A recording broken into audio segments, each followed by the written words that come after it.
Hi, welcome back to another episode of Gibbs Adventures. Today I want to talk about live traps. In my day-to-day working life, I use a lot of live traps. I use different types, and I want to show you my favorite one. I just bought 6 more of them, and they run about $134 a piece, but they're probably the best live trap that I consider on the market for different situations. Like, I have a number of wire ones, different wire types. You know, your typical single door live trap wire cage, but it has its limitations, and it also you can use it for different applications, but for an all-around trap I really like the poly traps. They come in 2 different sizes.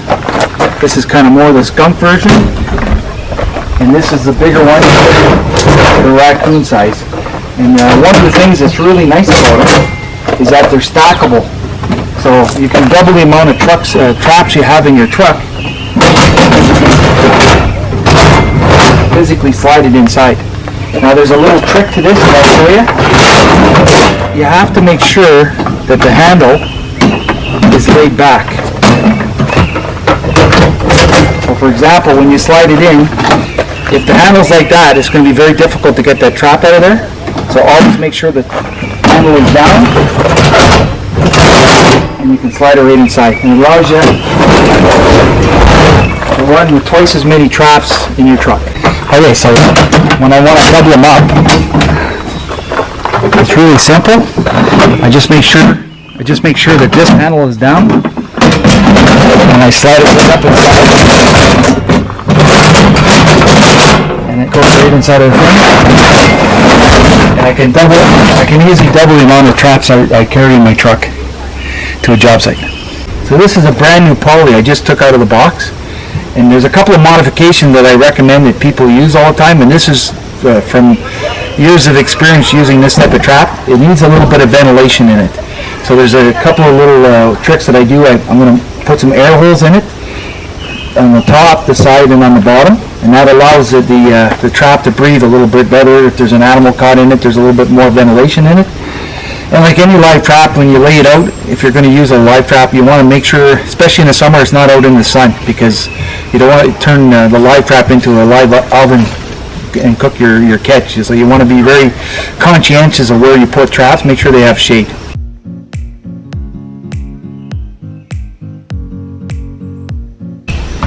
Okay, so what I have here is I've marked it to put some ventilation holes in it.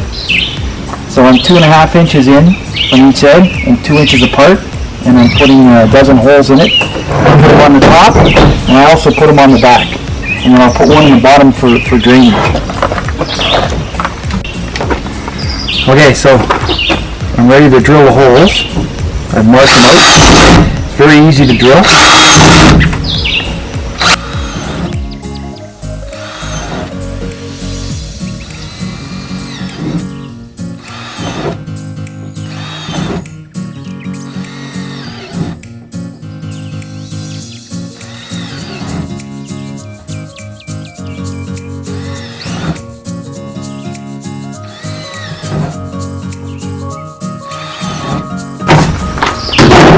You can see the pattern that I've made, so it allows, when the animal's in the trap, ventilation for air to come in and out.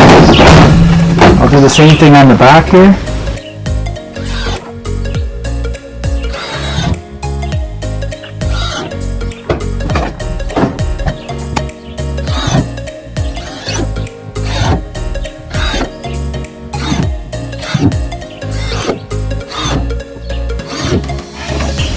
A fully modified trap here. So I've done 12 holes in the top, 12 holes in the side, and then in the bottom I put holes also. I only put 9, but I always put one right at the back for drainage. So if there's any water or urine or whatever in it, it'll drain out easily. And that's a modification that I've learned from using these day in and day out for 5 or 6 years. And having thousands of trap nights, these ventilation holes make a big difference. So highly recommend that you take the time and ventilate them. Small traps and big traps, same thing. And like I said, the advantage, my preference always is the larger size poly. And the reason I like the larger size polys is because I'll get double catches. Sometimes I'll get 2 raccoons at once in it. which is pretty cool when you're on a job site. It makes it go a lot faster.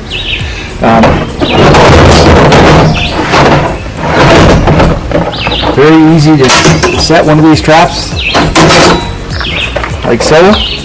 The pan's way in the back, so the animal has to go all the way in to set it off. And with the ventilation holes, it works pretty good. So highly recommend this trap over wire traps. I have wire traps.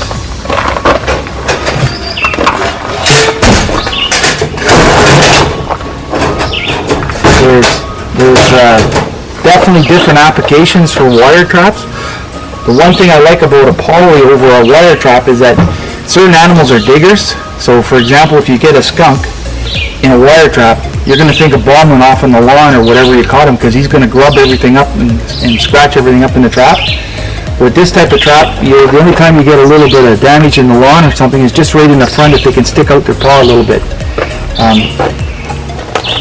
So that's a big advantage for this trap. Plus, if you catch a skunk, I call it a bomb in a trap, because you never know if that bomb's going to go off. And if you have a skunk spray, it's a big problem. In a poly trap, they're already self-contained, so that's a huge advantage for you. In a wire trap, he can spray anytime he wants, so you don't have that advantage of being contained. The other thing is, guys will take and they'll buy extra pieces that'll put cover on them to cover the traps up. With the poly, it comes all at once. So just with the slight modification I show you, a little bit of ventilation makes the trap far superior from when you're buying it from right out of the box. Anytime you buy any device, I always recommend that you do a couple of modifications to it. The other one that I like to do here, if you notice, this thing is pretty wide open. I like to take my my pliers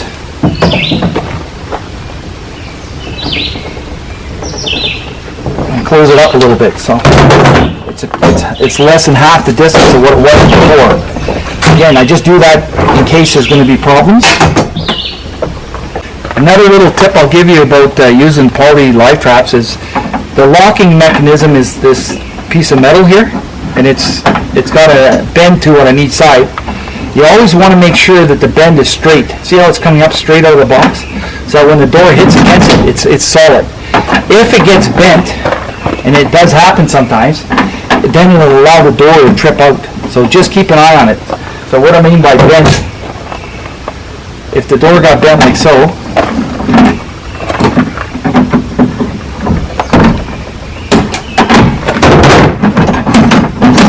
it could possibly end up being, it doesn't want to lock now.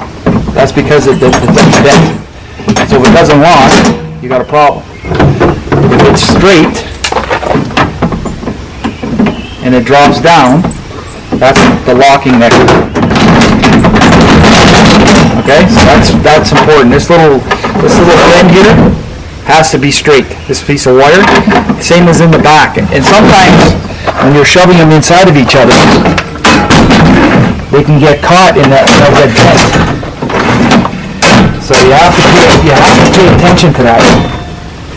That's a little tip for you. Make sure that wire, that's the lock that locks the door. Make sure it's straight. Okay, this is what I'm talking about, the locking device. If you look inside, you can see it. If that is bent straight on an angle, it won't allow the door to lock here. So you have to keep this piece here straight. See how it's a 90-degree bend on both ends? It has to be 90 degrees, otherwise it won't lock. That's the door lock. So what I'm showing here is the door removed from the trap. The door is nice and solid, but you want to watch out for any sharp burrs or corners. So it's good to run a file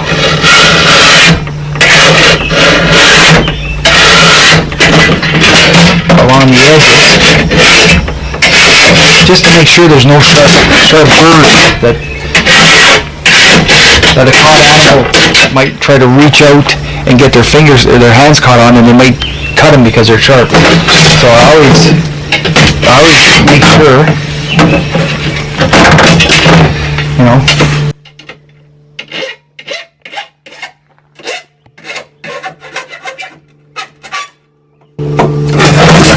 around round off the edges.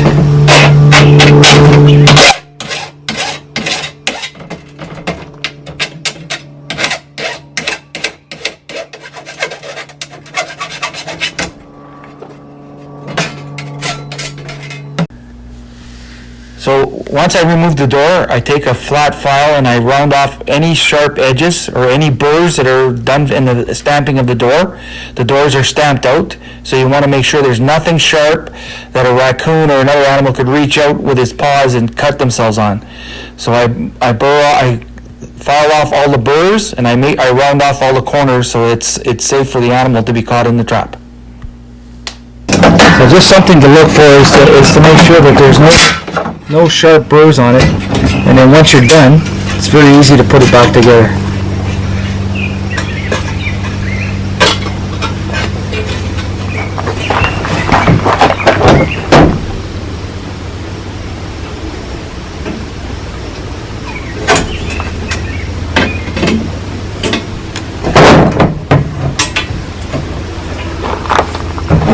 The door is actually held in place by 2 bolts. Slide it in.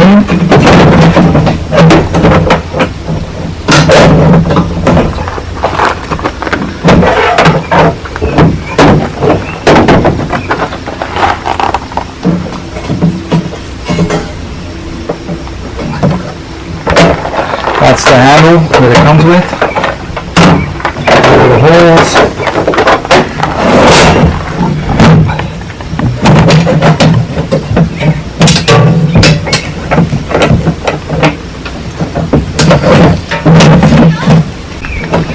So once you have the door back in place, you just run the screws in.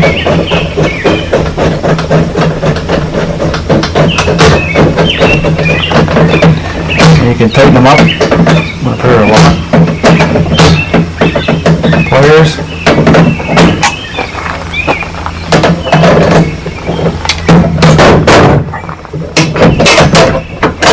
And always test it to make sure that we know we don't have any sharp edges. And you can see there's a little bit of play, and that's where sometimes the raccoon will reach out with his fingers, his hands, and that's why you want to make sure there's no sharp burrs right there. So just a little tip for you like that. I hope you enjoyed this issue of Gibbs Adventures, talking about live traps. I use live traps almost every day when I'm doing nuisance work, and that's what I do in the summertime. What I'm showing you today is from experience, the ventilation in the traps, the working on the doors, how to double stack them like they do. Excellent trap. Couple of sources for them is Tomahawk in the US makes them. That's the manufacturer now, the polytraps. And a supplier in Canada is WCS, Wildlife Control Supplies. They have a shop in Brockville. And I'll put a link at the end of the video to both places so you can know where to get them. They run roughly Canadian about $134 for the big one and around $100 for the smaller one. And like I said, they're nice because you can stack them inside of each other. And if you go to a job and you need multiple traps, then you can double up. Instead of just having 12 large polys, you can have 24 traps with you. So that's a lot of times how I run with my truck. Hope you enjoyed it. Please like and share. Take care.